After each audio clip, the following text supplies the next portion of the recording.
they're not going to approve the loan unless the buyer comes up with more money.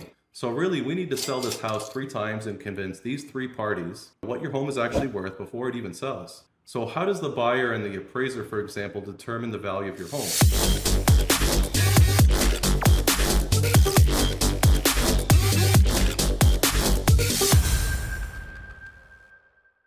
All right, what is my home really worth? That's the million-dollar question, and let's be honest, you're going to get lots of opinions, and unfortunately some agents will simply tell you whatever it is you want to hear in order to get the listing, rather than telling you the truth and trying to earn your business honestly and ethically. So today I'd like to talk about the home valuation process, and some of the things I'd like to cover in this video are, like for example, number 1, what are the days on market and how does that affect the price of your home? Number 2, what are the different strategies that you should take in different types of markets, like a buyer's market versus a seller's market? Number 3, we'll talk about all those online estimates that you see like on Zillow or Redfin and how accurate they are. Number 4 is how the condition of the property factors into the price and the ability of the agent to sell it. Number 5 is who actually determines what the final sale price is. You may be surprised on this one. Number 6, my approach to calculating a reasonable and accurate valuation of your home based on comparable home sales prior to us meeting, because sometimes the comparable home sales don't tell the whole story. And that obviously leads me to number 7, whereas I'll show you the process I use with the seller when we meet, so we can fine-tune that data and determine as a team a more accurate assessment of what your home's actually worth. Then once we know within a reasonable amount of certainty what the actual market value is, obviously you can then plan better with regards to how much you'll be walking away with after the sale, what you can afford with the proceeds, where you'll be able to move to next, and things like that. So obviously having an accurate assessment of reality is very important. So we'll talk about all of that and more in this video. I'm excited about it, so let's get started. All right, so the first thing I'd like to talk about is the market stats and how that affects the sale of the property. And a lot of sellers obviously want to know things like, are home prices going up or down? How long does it even take to sell right now? Etc., etc. So when I meet with a seller, the first thing I like to show them is a current snapshot of the market. And let me put that on put it on the screen for you really quick. So let me explain to you what these stats are. So obviously at the top we have the average sales price right now at $1,385,000. Then it breaks into 2 sections. You can see in 2 different price points. We have homes under $3 million, and then we have the luxury homes that are $3 million and up. And I'm sure you're wondering, why did I pick 3 million? Well, here in the South Bay, the top 10% of the market in terms of price kind of splits like right around that $3 million range, and the top 10% of the market behaves quite differently than the bottom 90%. And that's true pretty much in any market, by the way, whether it's here in the South Bay or in Texas. So whether your home here in the South Bay is under $3 million or in the 3 to 10 million plus range, I want you to be mindful of the stats. We can see here how much homes are currently selling for percentage-wise, above or below asking. The next thing to look at is the inventory and how many homes are for sale. And that's very helpful to compare this time versus last, to get a sense if more sellers are choosing to list their home versus the previous year. Then the next stat I want you to look at is days of active inventory. And this basically calculates the estimated time to sell. So like, how long would it take to sell every single house on the market, given the current demand with buyers? And keep in mind, there are a lot of properties that just don't sell. So here in the South Bay, historically, only about 68% of the homes under 3 million end up selling, and 42% of the homes from 3 to 10 million actually manage to close. And so some homes may be listed for like 90 days or 120 days and not even sell. So just keep that in mind when you're looking at that stat. Then we have the last number, which is the average time to actually sell your home, which is the average days on market for only sold properties. And so obviously these sellers, they use a good marketing strategy, and their agents price the home strategically well in order to sell in a reasonable period of time. And that's why you have this discrepancy between these 2 time periods. And maybe none of this really matters. Maybe you're just like, Yosef, just sell my house quickly for top dollar. But the reason why we use the last number, which is the key number, which is 32 days average time to sell, is that you want to make sure that when you go live on the market, that you're not taking like a really long time to sell your home versus the average time. And so if we look here, the average time is 32 days. And if we don't get any offers in half that time, which is 16 days, then you definitely have cause for concern, and you should consider a pricing adjustment or possibly a change in strategy. So if you're going to get your home sold in this number of days or less, then most likely you got full market value or higher. But if it takes a lot longer than that, then you're more likely going to get lowball offers, or your house may simply not sell. So when we meet, we'll discuss what the current speed of the market is and how we need to position your property in order to at least sell in the average time or sooner in order to get the highest sales price possible. And if you're interested in my most current market snapshot, like a PDF like you're seeing here on the screen, just shoot me a message and I'll get you a copy. Or you can also check out my Instagram, where I post a video summary of these stats every single month with my take on the market. And if you love stats like I do, there's a ton of other stats that are not on this sheet that I track on a weekly basis. So reach out to me, I'd love to share that with you, and you can kind of see in real time what the market is doing and stay ahead of the competition. All right, so the second topic I'd like to talk about today is the different types of markets. For example, what strategy do you use when you're selling a home in a buyer's market versus a seller's market? And this is all based off the days of inventory we spoke about earlier.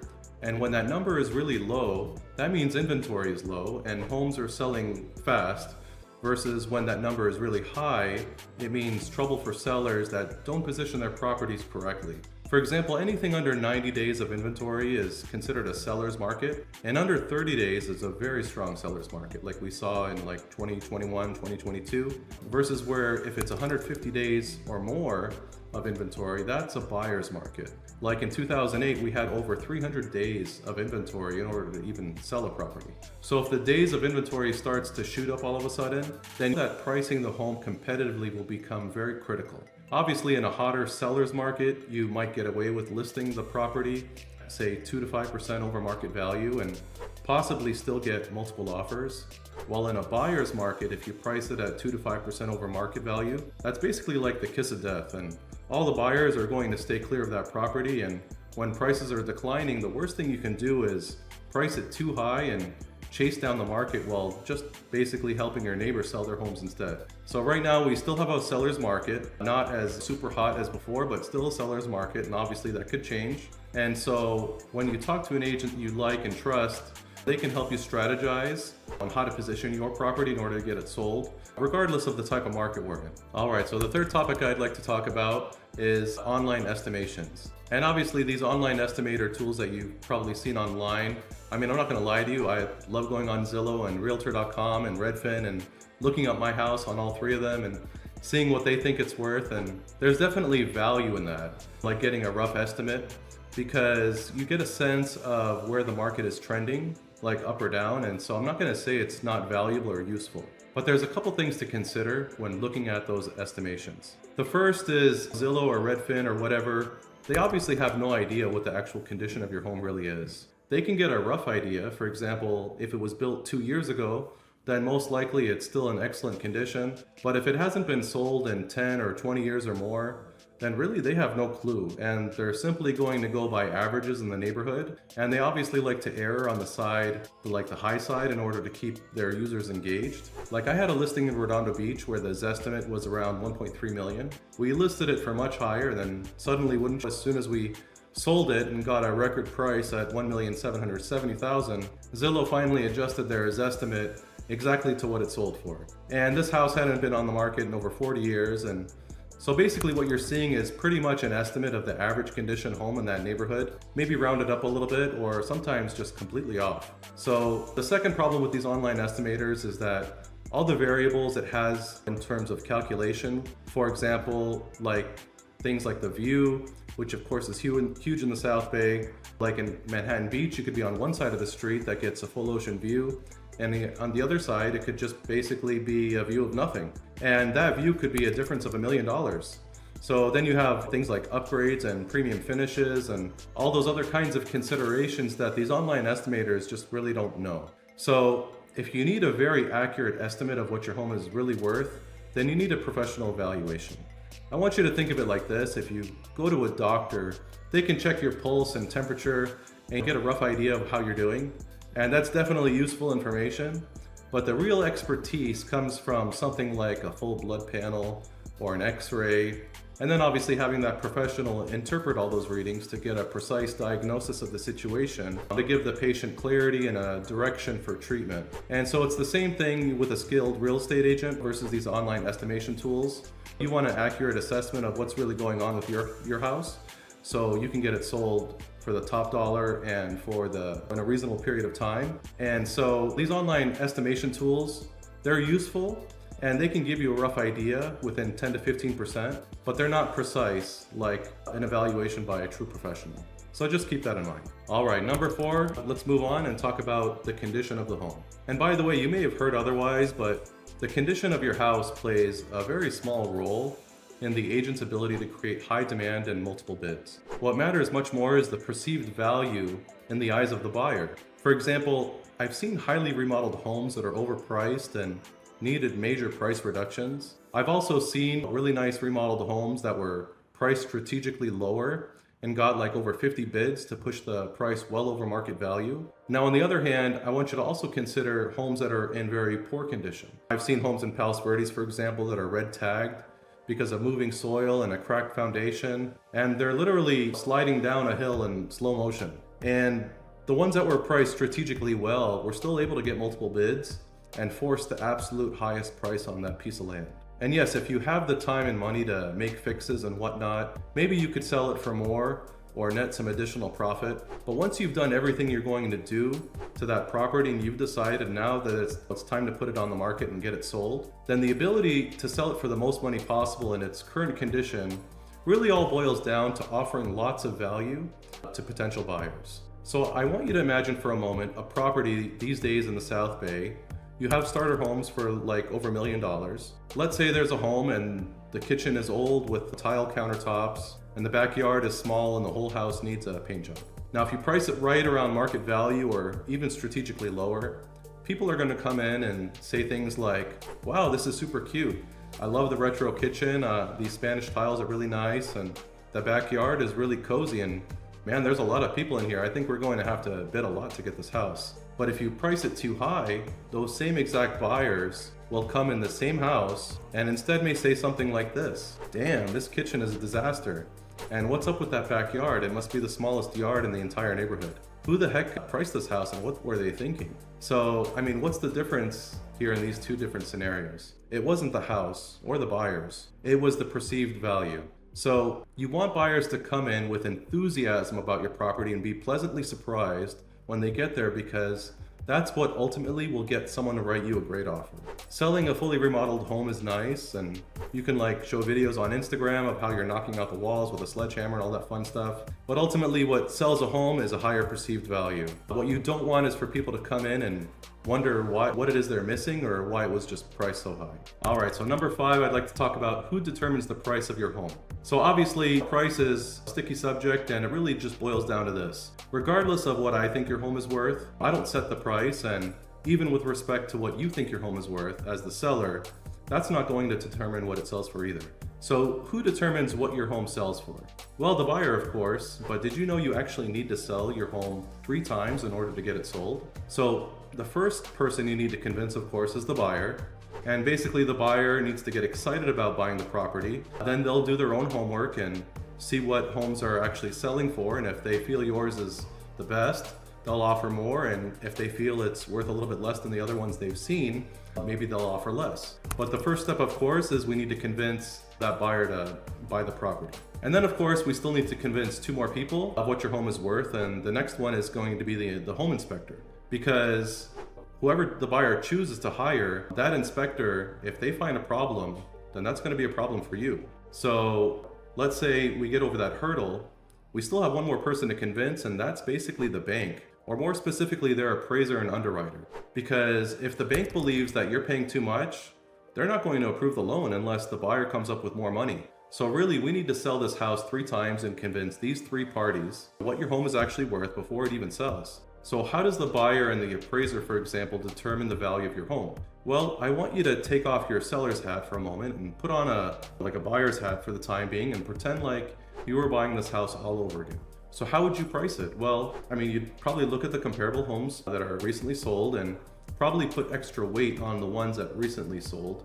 Like, versus a year or two ago, you'd give extra weight to the ones in the past couple months, and you'd probably offer right around there. Now, while a buyer may consider homes that are competitive on features and price and completely different parts of town, like a starter home versus a luxury condo, that's not what the appraiser uses. The appraiser really only considers homes in the same sub-district or development, and then the same category as yours basically with a similar size. So I just want you to keep that in mind, that the way an appraiser assesses a home is completely different than the way that the buyer does. All right, so the next topic is number 6, what's my valuation process? So before we meet, I'm going to ask you a series of questions regarding the condition of your property, also things like any recent upgrades, and then on the finer details, I'll ask you questions like, what are some things that buyers would love about your property and things they may not like about it? Then using all that information, I'll be able to get a much more accurate estimate of what your home is worth, and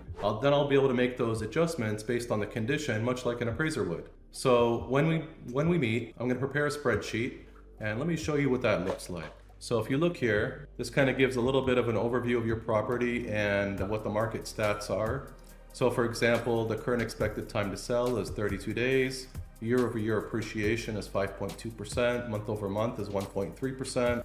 21% of homes like yours are not selling. Obviously 79% are, which is good news. And then the current inventory of homes is sitting at 55 days, which is pretty good. Under 60 days is considered a good seller's market. And then we have the estimated fair market value, and this is based on comparable home sales and also the condition of the property. So what does that mean for the condition? So there's basically 6 categories. There's poor condition, so it's like in poor condition, it'd be like more or less just land value. And then we have significant repairs. So this is when there's a lot of deferred maintenance and the functional utility and overall livability of the property is somewhat diminished. And then we have worn but adequate. So there's minor deferred maintenance and some deterioration from normal wear and tear. And then we have well maintained. So everything is more or less well maintained, but some components may be outdated or have finishes that are outdated, but still overall in good condition. And then we have excellent, kind of speaks for itself. And then we have nearly new, which is pretty much like a remodeled home. So based on our conversation, I'll have an idea of where your home falls, and obviously your home could be kind of in between, and we'll have that conversation when we meet and then basically go from there. So keep in mind, as I mentioned earlier, what your home is actually going to sell for will ultimately boil down to what a buyer is willing to pay for it. But by getting a professional opinion prior, you'll at least be within a tight and realistic range, and then you and your family can make the best decision, versus like having a 10 or 15% error that you'd get from one of those online estimators. And by the way, the error on the Zestimate is much higher than that for luxury properties. So that's just something to keep in mind. All right, so the last topic at hand today is number 7, is how we fine tune the comps and basically zero in on the exact price. Now, sometimes when I meet with the seller, I'll show them all my numbers and calculations and how those adjustments work with different scenarios in terms of the condition of the property. And maybe they simply disagree, and that's totally fine. Like I said, I'd rather earn your business with honesty and integrity rather than simply telling you what you want to hear. But perhaps I failed to take into consideration something in these comps, like maybe you installed a new solar panel system, or there's an addition on there that's not really reflected on the tax records, or maybe you just have a nicer view than your neighbors. So ultimately, my aim is to provide you with the most accurate information and work for you. So what we do from there is we'll sit down as a team and evaluate the homes that are similar to yours, that are having the greatest impact on your home's valuation in your neighborhood. So obviously I have a spreadsheet for that as well. So when we meet, we'll crunch all the numbers together. Let me kind of show you how that works. So this is a comparable home sale analysis. So we have the property at hand in gray, and then we have all the other corresponding properties. And you can see that we can make some adjustments here. So basically we'll weigh all the pros and cons of each one of these. And I like to let the seller decide. So if they feel a certain home is worth more than theirs, that's great. If they feel it's worth less, that's fine too. And then I'll ask them how similar it is to theirs. And basically all I ask is you take off your seller's hat for the moment and put on your buyer's hat and pretend that you had to buy the house all over again. And I'll obviously take into consideration all these recent sales. And I find that if sellers can do that, which most are able to do, then coming up with a realistic price is really not that hard. And oftentimes the price we end up settling on is very similar to what my estimate was anyways. So based on all the answers that the seller provides to me, my calculator will come up with an answer to what the property is worth and help us weigh everything in and zero in on that price. So if you're watching this and seriously considering selling your home, but you need to know exactly what your home is worth and how long it would reasonably take to sell it, please reach out to me. I'd love to help. Check out my link below to my social media or jump on my calendar and you can know once and for all what your home is really worth and what's the next best move for you and your family. Also be sure to check out my advanced weekly stats. And if you found this video useful, please be sure to like and subscribe, and don't forget to watch the next video about pricing strategies. That's a good one because once what your home is worth, there's many ways you can go with regards to the list price. So check out that video and what pricing strategies I recommended based on the different situations that my clients are in, and I'll talk to you soon.